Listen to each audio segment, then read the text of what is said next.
अस्सलाम वालेकुम। आज हम सीखेंगे बहुत ही अहम चीज़ें। वो चीज़ें सीखेंगे कि जो हमारे माशरे में बहुत ज़्यादा राइज हैं। आज हम सीखेंगे कि माशरे में वो चीज़ें उसी तरह से हैं कि जिस तरह से शरीयत में हैं या नहीं। और ये चीज़ें शुरू होती हैं एक सवाल से। और वो सवाल ये है कि क्या मय्यत से होकर वापस आने पर गुस्ल वाजिब हो जाता है कि नहीं?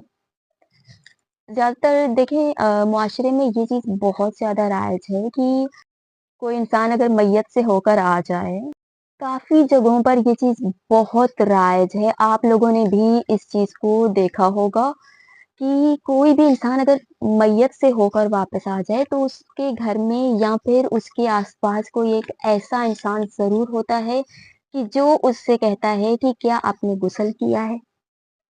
यानी मय्यत से होके आया है घर।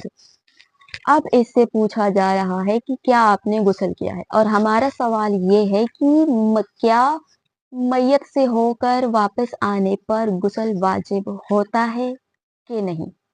अब हम आज सीखेंगे कि क्या वाक़ई ये चीज़ है शरीयत में? तो चीज़ों को बहुत ही गौर से सुनिएगा आप लोग। हर चीज़ बहुत ही बारीक और बहुत ही दकीक है। सबसे पहली चीज़ कि क्या मय्यत पर जाने से गुस्ल वाजिब होता है या नहीं? तो इसका जवाब सबसे पहला जवाब इसका ये है कि मय्यत पर फ़क़त मय्यत पर जाने से गुस्ल वाजिब नहीं होता, ठीक है? आगा सिस्तानी साहब की तौज़ीह है, उसमें यही है कि मय्यत पर जाने से गुस्ल वाजिब नहीं होता बल्कि इसके कुछ शराइत भी हैं। और उन शराइत में से सबसे पहली शर्त ये है कि आप मय्यत पे जाएँ, ना फ़क़त जाएँ। अगर एक इंसान मय्यत पे जाए देखें, एक इंसान अगर मय्यत पर जाए और मय्यत पे जाने के बाद वो 4 घंटा वहाँ पे बैठे, 8 घंटा बैठे, वो तब से जाए जब से वो मरा है, तब तक बैठे जब तक उस मरे हुए को दफ़न ना कर दें, तब तक उस इंसान पर गुस्ल वाजिब नहीं होता। गुस्ल वाजिब होने के कुछ शराइत हैं। सबसे पहली शर्त ये है कि इंसान मय्यत को मस करे। मय्यत को मस करने से, मय्यत को हाथ लगाने से गुस्ल वाजिब हो जाता है। अब इस हाथ लगाने में भी शर्त है। पूरी तवज्जो और गौर से सुनिएगा। देखिए, पहली शर्त ये है कि मय्यत को हाथ लगाए, तब उस इंसान पर गुस्ल वाजिब हो जाता है, गुस्ले मसे मय्यत। अब हाथ लगाने पर शर्त ये है कि आप अगर मय्यत को हाथ लगा रहे हैं, तो शर्त ये है कि मय्यत का पूरा बदन ठंडा होना चाहिए। सही? अगर मय्यत का बदन आधा बदन ठंडा है, आपने अगर मय्यत के चेहरे को हाथ लगाया है और मय्यत का चेहरा ठीक है ठंडा है, लेकिन मय्यत के हाथ अभी गर्म है, तो उस सूरत में गुस्ल वाजिब नहीं होता। ठीक है?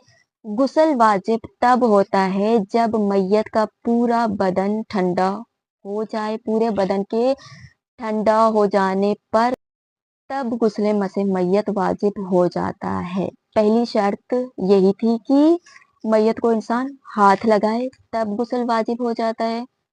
दूसरी शर्त ये है कि हाथ लगाने पर मय्यत का पूरा बदन ठंडा होना चाहिए। तो ये चीज़ हमारे लिए वाज़ेह हो गई कि मय्यत से होकर वापस आने पर गुस्ल वाजिब नहीं होता।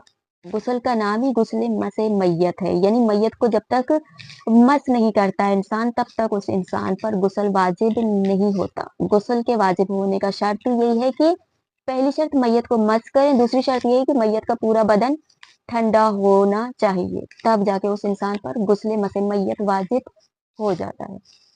और मय्यत को मस करने के लिए हाथ का लगना ज़रूरी है। हाथ लगे, हाथ मस हो, ये शर्त है। अगर किसी इंसान के कपड़े मय्यत से मस हो जाएँ, तो उस इंसान पर गुस्ल वाजिब नहीं होता। चाहे कपड़े मस हो जाएँ या आपका नाखून मस हो जाए मय्यत से, नाखून अगर बड़े हैं, लंबे हैं, या फिर अगर बाल मस हो जाएँ मय्यत से, तो इन चीज़ों पर गुस्ले मसे मय्यत वाजिब नहीं होता। गुस्ले मसे मय्यत वाजिब होने का शर्त ही यही है कि इंसान के हाथ मय्यत से मस हो जाएँ, ये है। तो ये मसला हो गया वाज़ेह कि मैयत पर फ़क़त हो के आने से गुस्ल वाजिब नहीं होता जब तक मैयत को मस ना कर ले। अब सवाल ये है कि अगर कोई माँ बच्चा पैदा करे, यानी डिलीवरी हो उसकी, और उस सूरत में उसका बच्चा अगर मरा हुआ पैदा हो, तो क्या उस पर गुस्ल वाजिब है कि नहीं है? तो यहाँ पर ये है कि उस पर गुस्ल वाजिब है, लेकिन एहतियाती वाजिब की बिना पर उस पर गुस्ल वाजिब है। फ़क़त वाजिब नहीं है, एहतियाते वाजिब की बिना पर। फिर ये है कि अगर कभी-कभार ये भी हो जाता है कि बच्चे को पैदा करने के फ़ौरन बाद माँ इंतकाल कर जाती है। तो क्या माँ के इंतकाल करने के बाद बच्चे पर गुस्ल करना वाजिब है या नहीं है? तो इस सवाल का जवाब ये है कि अगर माँ बच्चे को पैदा करे, उसके बाद माँ इंतकाल कर जाए, तो इस सूरत-ए-हाल में उस बच्चे पर एहतियाते वाजिब की बिना पर गुस्ल तब वाजिब होगा जब वो बच्चा बालिग हो जाए। वो बालिग हो जाए, उसके बाद एहतियाते वाजिब की बिना पर वो अपना गुस्ल करेगा।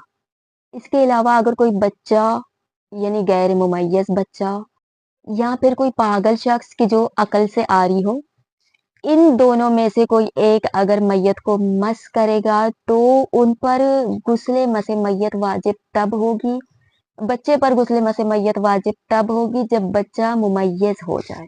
यानी जब बच्चा अच्छे बुरे की तमीज़ करने लगे, सही गलत की तमीज़ करने लग जाए, तब उस बच्चे पर गुस्ल वाजिब हो जाएगी।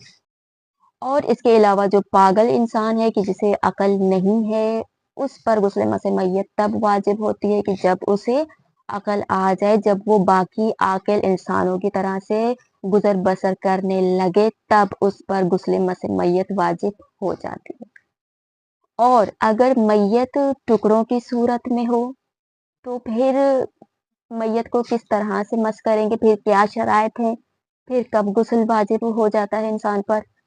तो उसके लिए शराइत ये है कि अगर मैयत टुकड़ों की सूरत में है और वो टुकड़े गोश्त की सूरत में है, सही, मैयत टुकड़ों की सूरत में है और वो टुकड़े गोश्त की सूरत में हो, तब अगर उस गोश्त को इंसान हाथ लगा ले तो उस इंसान पे गुस्ल वाजिब हो जाता है। लेकिन अगर मैयत के टुकड़े गोश्त की सूरत में नहीं है, फ़क़त उसकी हड्डियाँ हैं, तो उस हड्डियों को हाथ लगाने से गुस्ल वाजिब नहीं होता। और एक चीज़ ये भी है कि मैं आप लोगों को बता दूँ कि मैयत को मस करने के लिए शर्त ये है कि जो मैयत है वो इंसान की मैयत हो। यानी अगर हैवान हो, मुर्दा, तो उस हैवान को हाथ लगाने से गुस्ल वाजिब नहीं होता। गुस्ल वाजिब तब होता है जब इंसान एक इंसान की मैयत को हाथ लगाए। तो दर्स का खुलासा ये है कि अगर मैयत पर कोई इंसान जाए तो फ़क़त जाना काफ़ी नहीं है। सिर्फ़ जाने से, वहाँ बैठ के वापस आ जाने से गुस्ल वाजिब नहीं होता। गुस्ल वाजिब तब होता है जब इंसान मैयत को मस करे, और वो मैयत भी इंसान की ही होनी चाहिए। किसी जानवर या हैवान की मैयत को मस करने से गुस्ल मसे मैयत वाजिब नहीं हो जाती। इसके लिए शर्त ये है कि वो मैयत इंसान की हो, यानी इस हद तक नजस है इंसान। तो उम्मीद करती हूँ आप लोगों को आज की क्लास से कुछ सीखने को मिला होगा। वीडियो को लाइक और चैनल को सब्सक्राइब ज़रूर कीजिएगा, और आज के लिए अल्लाह हाफ़िज़।